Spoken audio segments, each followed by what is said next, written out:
একঘেয়ে আলু ভাজা খেয়ে যদি বোর হয়ে যান তাহলে এইভাবে একবার তৈরি করে দেখতে পারেন। আসসালামু আলাইকুম বন্ধুরা, welcome to my channel Aqsa kitchen. আজকে তৈরি করে দেখাবো কোরিয়ান পটেটো ফ্রাই। এখানে আমি একটা ফ্রাই প্যান নিয়েছি, এর মধ্যে দিয়ে দিচ্ছি 3টে মিডিয়াম সাইজ আলু।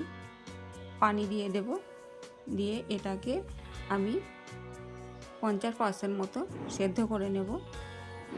একটা ঢাকনা দিয়ে ঢেকে দিলাম।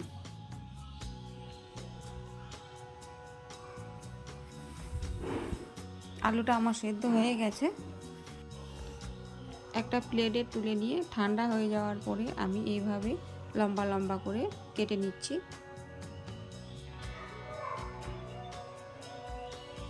এরকম লম্বা লম্বা করে আমি সবগুলোকেই কেটে নেব।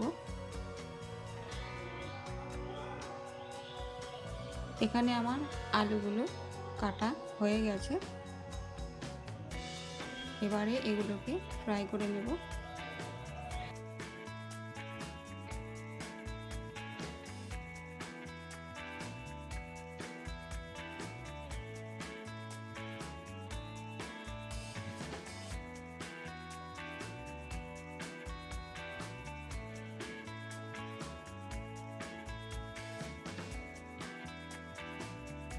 আলুটা ফ্রাই করার আগে একটা মিশ্রণ তৈরি করে নেব। এখানে আমি 1.5 চামচ ভিনেগার নিয়েছি, আর নিয়েছি 1.5 চামচ মধু, আর নিয়েছি 1 চামচ সয়া সস। এবারে এগুলোকে একসঙ্গে খুব ভালো করে মিশিয়ে একটা সাইডে রেখে দিচ্ছি। এখানে একটা ফ্রাইং প্যান নিয়েছি, এর মধ্যে দিয়ে দিলাম আমি রিফাইন অয়েল। তেলটা গরম হওয়া পর্যন্ত অপেক্ষা করব। তেলটা গরম হয়ে গেছে। এবারে এর মধ্যে আলুগুলো দিয়ে দিচ্ছি।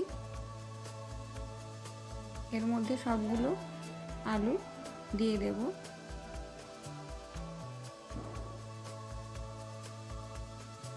সব আলুগুলো আমার এখানে দেয়া হয়ে গেছে।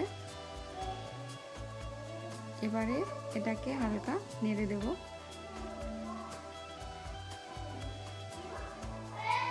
এটাকে আমি হাই ফ্লেমে ভেজে নেব।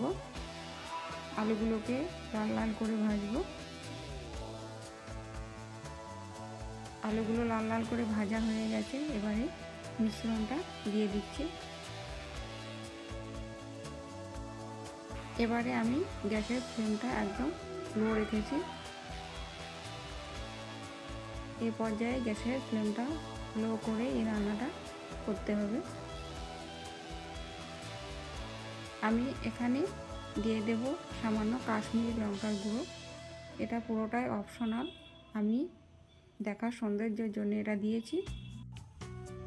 এবারে এর মধ্যে দিয়ে দেব গোলমরিচ গুঁড়ো। এবারে এগুলোকে একবার ভালো করে নেড়ে নিচ্ছি।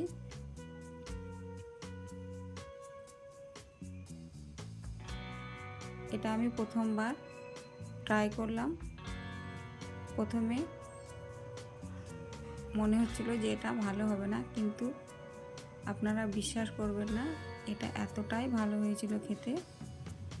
আপনারা একবার বাড়িতে তৈরি করে দেখতে পারেন। সয়া সসে লবণ আছে বলে এখানে কোনো লবণ দিইনি, আপনাদের প্রয়োজন হলে দিতে পারেন। এবারে দিয়ে দিচ্ছি পেঁয়াজ কুচি, আর দিয়ে দেব রসুন কুচি।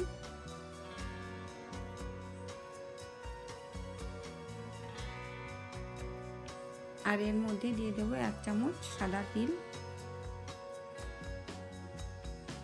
এবারে এগুলোকে নেড়ে ঢাকনা দিয়ে ঢেকে 2 মিনিটের মতো রেখে দেব।